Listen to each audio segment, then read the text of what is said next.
નમસ્કાર દર્શક મિત્રો, આપણી આ ચેનલમાં આપનું હાર્દિક સ્વાગત છે. મિત્રો, આજે આપણે ફોરેસ્ટ ગાર્ડની પરીક્ષામાં જે પ્રશ્નો પૂછવામાં આવી રહ્યા છે તે પ્રશ્નોની ચર્ચા કરીશું અને તમને જણાવીશું કે ફોરેસ્ટ ગાર્ડની પરીક્ષામાં કયા પ્રકારના પ્રશ્નો આવી રહ્યા છે. તો મિત્રો, સૌ પ્રથમ તો તમને આપણી આ માહિતી ગમે તો વિડીયોને લાઈક કરવાનું ભૂલતા નહીં અને કોમેન્ટમાં જરૂરથી જણાવજો કે તમને આપણી આ માહિતી કેવી લાગી. અને જો તમે આપણી આ ચેનલમાં નવા હો તો ચેનલને સબસ્ક્રાઇબ કરવાનું તો ભૂલતા જ નહીં, કારણ કે આ જ પ્રકારની અપડેટ અને માહિતી આપણે અહીંયા મૂકતા રહીએ છીએ. તો મિત્રો, ફોરેસ્ટ ગાર્ડની જે પરીક્ષામાં જે પ્રશ્નો પૂછવામાં આવે છે તેની આપણે આજે ચર્ચા કરીશું અને જણાવીશું કે તમને ફોરેસ્ટ ગાર્ડની પરીક્ષામાં કયા પ્રકારના પ્રશ્નો જોવા મળી શકે છે. ખંભાત શાના માટે પ્રખ્યાત છે? તો આણંદ જિલ્લાનું ખંભાત પતંગ વ્યવસાય માટે દેશ વિદેશમાં જાણીતું છે. ત્યારબાદ અકીક માટે પણ તે જાણીતું છે. તો મિત્રો, આ પ્રશ્ન તમને કઈ શિફ્ટમાં પૂછવામાં આવે છે? તો આ પ્રકારનો પ્રશ્ન તમને પૂછાઈ શકે છે. ત્યારબાદ મુખ્ય ન્યાયાધીશની નિમણૂક કોણ કરે છે? તો મિત્રો, તમારો જવાબ થઈ જાય રાષ્ટ્રપતિ. ત્યારબાદનો પ્રશ્ન જોઈએ તો લિગ્નાઇટ કોલસો ગુજરાતમાં ક્યાંથી મળે છે? તો આપણો આન્સર થઈ જાય કચ્છ, સૌરાષ્ટ્ર અને દક્ષિણ ગુજરાતમાંથી મળે છે. તમારે તમારા ઓપ્શન પ્રમાણે જે લાગતું વળગતું હોય તે ક્લિક કરવાનું રહેશે. ત્યારબાદ 122, 101, 82, 65 અને 50. તો મિત્રો, આ શ્રેણી આપવામાં આવી છે, એટલે કે સિરીઝ આપવામાં આવી છે. તો આગળ પ્રશ્ન ચિહ્નમાં તમારે કયો જવાબ થાય? તો અહીંયા 122માંથી 21 બાદ કરીએ તો 101 થાય. ત્યારબાદ 2 ઘટાડીને 19 બાદ કરીએ તો 82 જવાબ આવે. ત્યારબાદ 82માંથી 17 બાદ કરીએ, એટલે કે 19માં 2નો ઘટાડો કરીને 17 બાદ કરીએ તો 65 જવાબ આવે. ત્યારબાદ 65માં 17માંથી 2નો ઘટાડો કરીને 15 ઘટાડીએ 65માંથી તો તમારો આન્સર થાય 50. ત્યારબાદ 50માંથી જેમ આ બધામાં 2નો ઘટાડો લીધો તો 15માંથી 2નો ઘટાડો કરીને 13 માઇનસ કરીએ 50માં તો તમારો જવાબ થઈ જાય 37. સંખેડાનું ફર્નિચર કયા લાકડામાંથી બનાવવામાં આવે છે? તો સંખેડાનું જે ફર્નિચર છે તે સાગના લાકડામાંથી બનાવવામાં આવે છે. ગુજરાત રાજ્યની સત્તાવાર સ્થાપના ક્યારે થઈ?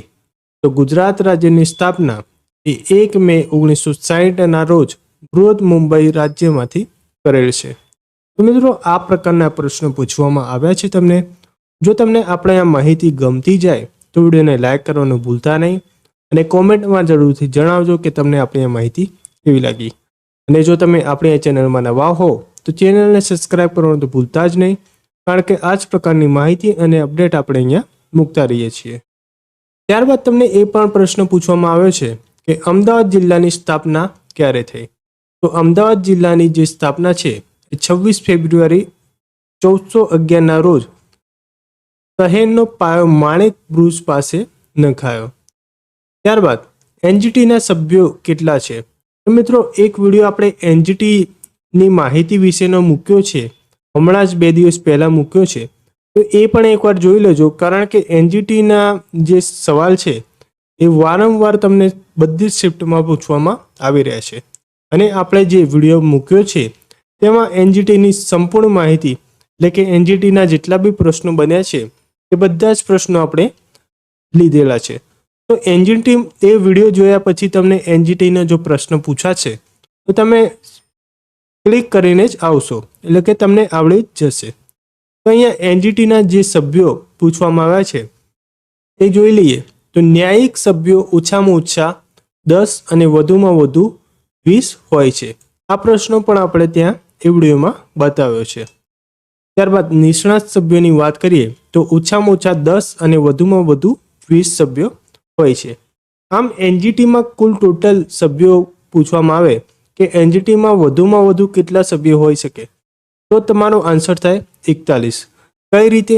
તો ન્યાયિક સભ્યો વધુમાં વધુ 20, નિષ્ણાત સભ્યો વધુમાં વધુ 20 અને જે ચેરમેન હોય છે એ 1, એમ કરીને 41 સભ્યો વધુમાં વધુ હોય છે અને ઓછામાં ઓછા સભ્યોની વાત કરીએ તો તમારો આન્સર થઈ જાય 21, કારણ કે ન્યાયિક સભ્યો ઓછામાં ઓછા 10, નિષ્ણાત સભ્યો ઓછામાં ઓછા 10 અને ચેરમેન 1, એમ કરીને 21 ઓછામાં ઓછા સભ્યો હોય છે અને વધુમાં વધુ 41 સભ્યો હોય છે.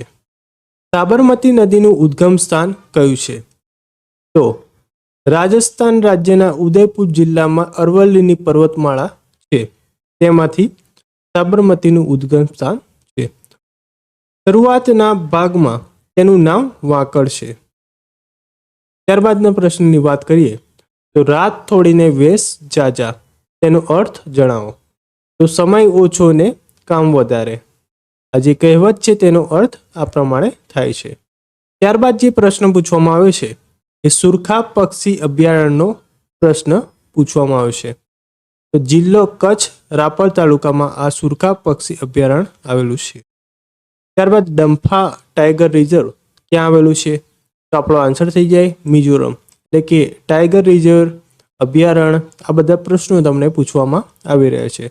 આ બધા પ્રશ્નો તમે જોઈને જજો, રિવિઝન કરીને જજો, જેથી તમને કોઈ પ્રશ્નમાં તકલીફ ના રહે.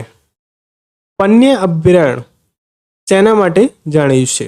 તો પન્ય અભયારણ્ય એ સિંહ માટે જાણેલું છે અને અમરેલી જિલ્લામાં આ આવેલું છે. તો મિત્રો તમને આપણા પ્રશ્નો ગમતા જાય તો વિડીયોને લાઈક કરવાનું ભૂલતા નહીં અને કોમેન્ટમાં જરૂરથી જણાવજો કે તમને આ માહિતી અને પ્રશ્નો કેવા લાગ્યા. ને જો તમે આપણી ચેનલમાં નવા હો તો ચેનલને સબસ્ક્રાઈબ કરવાનું તો ભૂલતા જ નહીં.